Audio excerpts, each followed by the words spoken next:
हा बोल की राधिका, काही काम होतं का? आई, आतमध्ये लय गरमी आहे. मी हे विचारायला आले होते, सगळ्याचा स्वयंपाक करून ठेवू का एकदाच? खूपच गरमी आहे आई किचन मध्ये. मला उभं पण राहावा वाटना झालंय तिथं.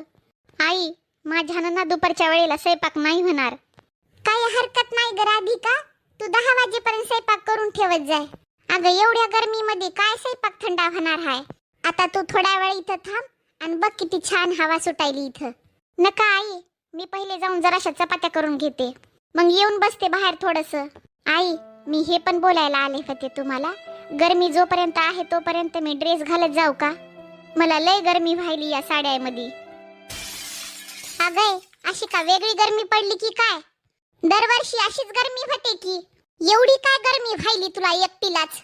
आता 2 महिन्यापूर्वी तुझे हे नाटक चालू होते, लय थंडी लागायली लय थंडी लागायली, आणि आता तुझे हे नाटक चालू झाले तर लय गरमी व्हायली लय गरमी व्हायली.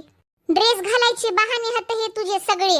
हे बघ राधिका, कपडे बिपडे घालायचे असतील ना, ड्रेस तुला तर तू तुझ्या माहेरा घालत जाय, पण इथं तर तुला साडीच घालावी लागेल. आई, माझे प्रॉब्लेम तुम्हाला नुसते बहानेच वाटतात ना?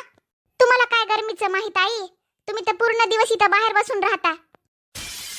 घरातले तर सगळे काम मलाच करावं लागतात ना आई. भांडे झाडझूड मलाच करावी लागते, स्वयंपाक चहा पाणी हे पण मलाच करावं लागतं.